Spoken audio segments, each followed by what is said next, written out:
이 시간 우리에게 주신 하나님의 거룩한 말씀은 고린도후서 1장 1절에서 2절까지 말씀입니다.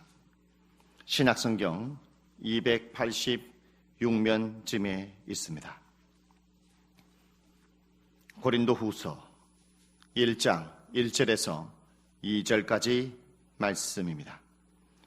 하나님의 뜻으로 말미암아 그리스도 예수의 사도된 바울과 형제 디모데는 고린도에 있는 하나님의 교회와 또 온 아가야에 있는 모든 성도에게 하나님 우리 아버지와 주 예수 그리스도로부터 은혜와 평강이 있기를 원하노라.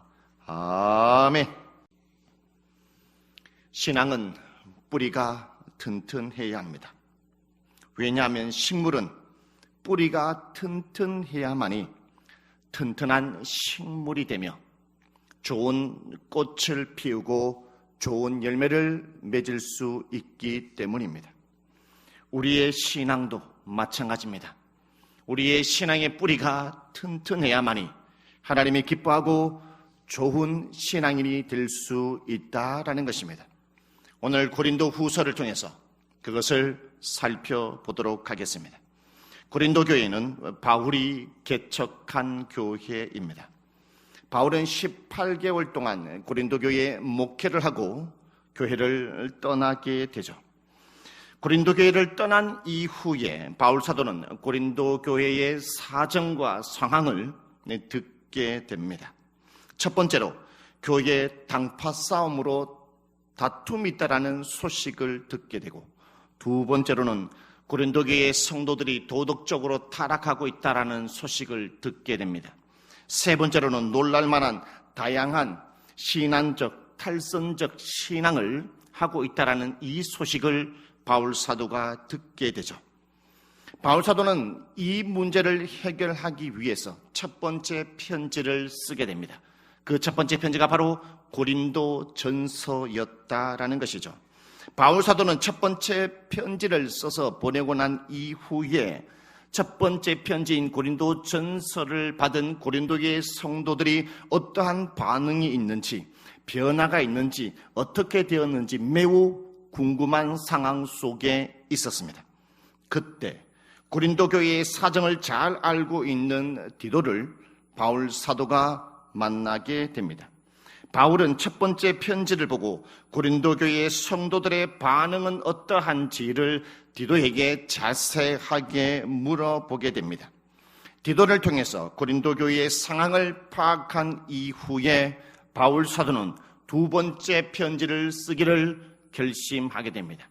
그 두 번째 쓴 편지가 바로 오늘 우리가 읽은 고린도 후서 편지라는 것입니다. 바울 사도는 디도를 통해서 무엇을 들었을까요? 첫 번째, 고린도의 성도들이 첫 번째 편지를 보고 난 이후에 성도들이 크게 감동하고 있고 돌이키고 있다라는 소식을 듣게 됩니다. 바울 사도는 이 소식 때문에 바울은 큰 안도와 기쁨을 표현하기 위해서 고린도 후서를 적었다라는 것입니다. 두 번째로는 바울을 반대하는 사람들이 고린도 교회에 여전히 있으며 그 반대하는 사람들이 고린도 교회의 성도들에게 해로운 영향을 끼치고 있다는 소식을 들었습니다. 그래서 바울 사도는 이 문제를 해결하기 위해서 두 번째 편지인 고린도 후서를 적게 되었다라는 것입니다. 세 번째로는 큰 흉년으로 어려움에 처한 예루살렘을 돕기 위한 목적 헌금을 마무리 짓기 위해서 두 번째 편지인 고린도 후서를 적게 되었습니다. 세 번째로는 바울 사도가 임박한 고린도 교회의 방문을 앞두고 서로가 당혹스러운 만남 보다가는 앞으로의 만남이 정말 기쁨의 만남이 될 수 있기 위해서 그 방문을 미리 준비하기 위해서 고린도 후서 편지를 적었다라는 것입니다. 여러분, 바울은 고린도 후서를 적으면서 자신의 정체성이 어디에 있는지를 분명히 고린도 교회의 성도들에게 밝히고 있는 것을 볼 수 있습니다. 1절 말씀에 하나님의 뜻으로 말미암아 그리스도 예수의 사도된 바울이라고 말씀하고 있습니다. 왜 사도 바울은 하나님의 뜻으로 말미암아 예수의 사도가 되었다라고 밝히고 있을까요? 고린도교의 성도들은 다 누구나 바울 사도가 어떠한 사람인지를 다 알고 있는데 내가 하나님의 뜻으로 말미암아 예수의 사도가 되었다라는 것을 밝히고 있습니다. 그것은 바로 디도를 통해서 바울을 공개적으로 공격하는 성도들이 고린도 교회 안에 있었다라는 것입니다. 무엇을 공격했느냐? 바울은 12제자에 속한 사람이 아니다. 바울은 12제자에 속한 사람이 아니기 때문에 그는 사도가 될 수 있는 자격이 안 된다. 사도로 우리는 인정할 수 없다라고 비난했다라는 것입니다. 두 번째로 무엇을 비난했느냐? 바울 사도는 병이 있는 사람이었어요.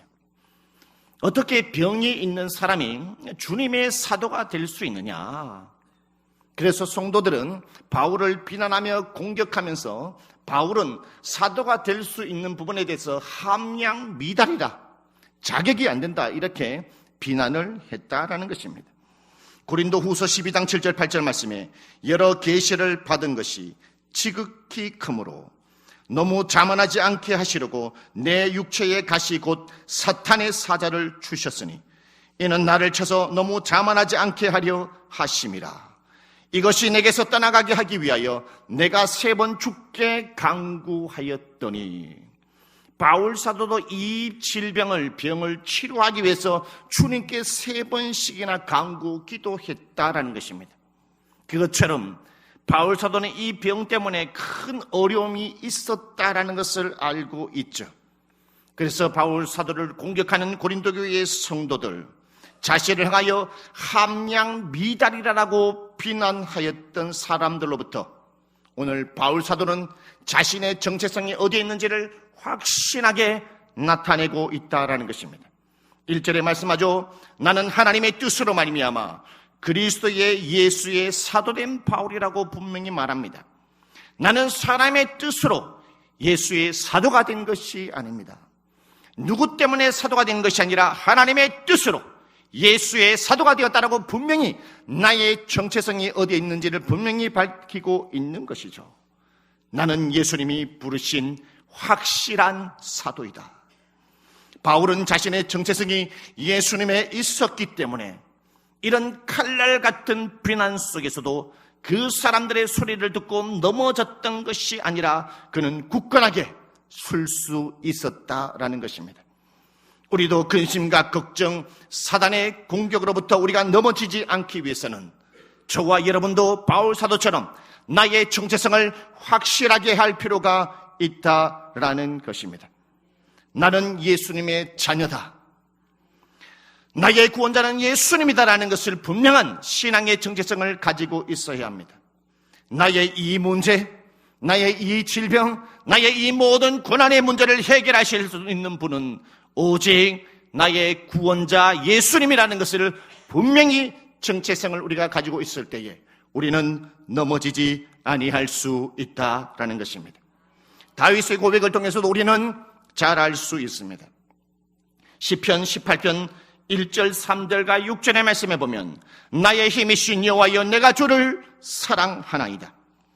여호와는 나의 반석이시오 나의 요새시오 나를 건지시는 이시오 나의 하나님이시오 내가 그 안에 피할 나의 바위시오 나의 방패시오 나의 구원의 뿌리시오 나의 산성이시로다.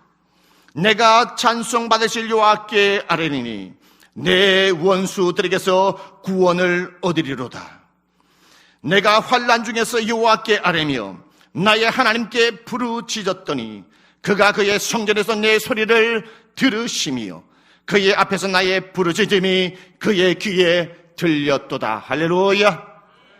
원수의 칼날 같은 공격으로부터 그가 쓰러지지 아니할 수 있었던 것은 그와 같은 고난 가운데 속에서 그가 하나님을 향하여 부르짖을 수 있었던 그 단 한 가지 이유는 나의 이 고난 가운데 속에서 구원하실 이는 세상의 사람과 어떤 이도 아니고 이 세상을 창조하고 나를 구원하신 살아계신 하나님이라는 것은 나의 신앙의 정체성에 두었기 때문에 그가 쓰러지지 않고 기도하며 주님을 바라보며 신앙에서 승리할 수 있었다는 것을 오늘 저와 여러분에게 말씀하고 있음을 여러분 믿으시기를 바라겠습니다.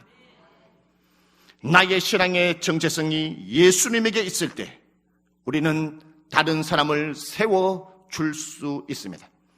1절의 말씀에 보면 하나님의 뜻으로 말미암아 그리스도 예수의 사도된 바울과 형제 디모데는 이렇게 말씀합니다. 여기서 우리는 질문을 하나 던져봐야 합니다. 고린도 후서의 편지의 저자는 분명 바울 사도입니다. 편지를 쓰지도 않은 디모데를 공동 저자로 오늘 올려놓고 있는 것을 볼 수 있습니다. 여러분, 그 이유가 무엇이겠습니까? 디모데는 바울이 양육한 제자요, 양육한 믿음의 아들이었습니다. 그리고 바울이 세운 목회자였죠. 바울이 세운 목회자였지만은 디모데는 목회에 실패하였습니다. 디모데전서 4장 12절 말씀에 보면 누구든지 내 연소함을 업신여기지 못하게 하고 오직 말과 행실과 사랑과 믿음과 정죄에 있어서 믿는 자에게 본이 되어라고 말씀하고 있습니다. 디모데가 에베소의 교회에 목회할 때에 젊은 목회자라고 해서 업신여김을 받았다라는 것이죠. 이 업신여김을 받는 부분에 대해서 바울 사도도 소문을 듣게 되었고 이웃교회의 모든 사람들도 이 소식을 듣게 되었다라는 것입니다. 그리고 디모데후서 1장 7절 말씀에 하나님이 우리에게 주신 것은 두려워하는 마음이 아니요 오직 능력과 사랑과 절제하는 마음이니 이렇게 말씀하고 있습니다. 바울 사도가 디모데를 향하여 이 말씀을 쓰는 이유는 무엇이겠습니까? 디모데의 목회자는 두려움이 많은 목회자였어요. 두려움이 많은 목회자로서 에베소에 목회하면서 고린도교에 있을 때 수많은 사람들의 이것 때문에 목회에 어려움을 당했다라는 것입니다. 이 두려움 때문에 목회에 실패할 수밖에 없었다라는 것이죠. 그러므로 바울은 디모데를 고린도 후서의 공동 저자로 올리면서 디모데를 추락한 목회의 권위를 다시 회복시키고 다시 세워주기 위해서 고린도 후서의 공동 저자로 올렸다라는 것입니다. 우리도 마찬가지입니다. 내가 똑바르게 신앙으로 서 있어야만이, 나의 정체성이 신앙이 똑바로 서 있어야만이 다른 사람의 그늘이 되어줄 수 있다는 것입니다. 내가 똑바로 서 있어야만이, 내가 신앙 안에 주님 안에 서 있어야만이 다른 사람을 일으켜 세워줄 수 있는 우리는 지팡이가 될 수 있다는 것을 여러분 기억하시기를 바라겠습니다. 나의 신앙의 정체성이 예수님에게 있을 때에 우리는 축복의 통로가 될 수 있는 것입니다. 오늘 2절의 말씀에 보면 하나님 우리 아버지와 주 예수 그리스도로부터 은혜와 평강이 있기를 원하노라라고 말씀하고 있습니다. 고린도 교회, 바울 사도가 개척한 교회이죠. 눈물로 세운 교회입니다. 눈물로 세운 교회이기 때문에 애정이 있고 사랑하는 교회였다라는 것이죠. 그런데 그렇게 눈물로 세운 교회 성도들이 오늘 칼날같이 바울 사도를 공격하고 있다라는 것입니다. 그렇게 비난하고 수많은 공격하는 가운데에 그럼에도 불구하고 바울 사도는 저주의 통로가 아니라 축복의 통로가 되었다라는 것입니다. 여러분, 축복의 통로가 될 수 있었던 그 이유가 무엇일까요? 그것은 바로 바울 사도는 자신의 정체성이 바로 예수님의 안에 있었기 때문입니다. 고린도전서 15장 9절 말씀에 보면 나는 사도 중에 가장 작은 자라. 나는 하나님의 교회를 박해하였으므로 사도라 칭함 받기를 감당하지 못할 자니라 라고 말합니다. 나는 사도 중에 가장 작은 자라 이렇게 표현하고 있습니다. 그리고 나는 하나님의 교회를 박해했다. 주님이 십자가를 지시고 피를 흘리시고 생명을 내놓으시면서까지 교회를 세운 이 교회를 내가 하나님의 백성들과 교회를 박해했다라는 거예요. 그렇기 때문에 내가 사도들 중에 가장 작은 자고 나는 죄인이라고 고백하고 있습니다. 디모데전서 1장 15절 말씀에 mit보다 모든 사람이 받을 만한 이 말이요 그리스도 예수께서 죄인을 구원하시려고 세상에 임하셨다 하였도다. 죄인 중에 내가 괴수니라 라고 말씀하고 있습니다. 바울 사도는 자기 자신이 죄인인데 오늘 고린도 교회의 성도를 향하여 내가 죄인 중에 죄인입니다. 죄인 중에 가장 악질이 좋지 않은 가장 나쁜 죄인 중에 죄인이 나 바울 사도입니다 라고 말을 하고 있습니다. 그럼에도 불구하고 그가 넘어지지 아니하고 하나님 안에 서서 그가 축복의 통로가 될 수 있었던 이유는 고린도전서 15장 10절 말씀에 그는 이렇게 말하고 있습니다. 그러나 내가 나아된 것은 하나님의 은혜로 된 것이니 내게 주신 그 은혜가 헛되지 아니하여 내가 모든 사도보다 더 많이 수고하였으나 내가 한 것이 아니요 오직 나와 함께 하신 하나님의 은혜라라고 고백하고 있습니다. 바울 사도는 죄인임에도 불구하고 죄인 중에 괴수임에도 불구하고 나를 용서하시고 나를 구원하신 하나님의 그 큰 은혜를 기억할 줄 아는 하나님의 백성이었다는 것입니다. 하나님의 은혜를 기억한다는 것은 그의 그 모든 신앙의 정체성이 처음부터 마지막까지 그가 호흡하고 먹고 마시고 인생의 삶을 살아가는 그 모든 중심이 바로 예수 그리스도의 안에 있었다는 것을 오늘 저와 여러분에게 말씀하고 있습니다. 그러기에 그 은혜를 알기에 예수 그리스도를 알기에 구원자를 알기 때문에 나를 비난하는 사람이 있다 할지라도 그는 저주의 통로가 되지 아니하냐고 다른 사람을 세워줄 수 있는 은혜와 평강을 비는 축복의 통로가 될 수 있었다라는 것입니다. 여러분도 저주의 통로가 아니라 축복의 통로가 되시기를 주님의 이름으로 축복합니다. 이제 말씀을 맺도록 하겠습니다. 이 세상 깜마귀는 우리를 넘어뜨리려고 하고 있습니다. 우리의 구원을 빼앗아 가려고 하고 있다라는 것이죠. 우리가 넘어지지 않고 우뚝 서 있기 위해서는 어떻게 해야 하겠습니까? 나의 정체성이 예수님에게 있어야 한다라는 것입니다. 나는 예수님의 자녀다라는 것이 정체성입니다. 예수님이 나의 구원자라는 것이 나의 정체성이라는 것입니다. 그리할 때 우리는 다른 사람을 세워줄 수 있고 은혜와 평강을 비는 축복의 통로가 될 수 있습니다. 그래서 우리는 신앙의 뿌리가 중요합니다. 여러분의 신앙의 뿌리는 바로 여러분의 구원자이신 예수 그리스도라는 것을 기억하시며 이 한 주간 삶을 살아가시는 여러분이 되시기를 주님의 이름으로 축복합니다. 할렐루야.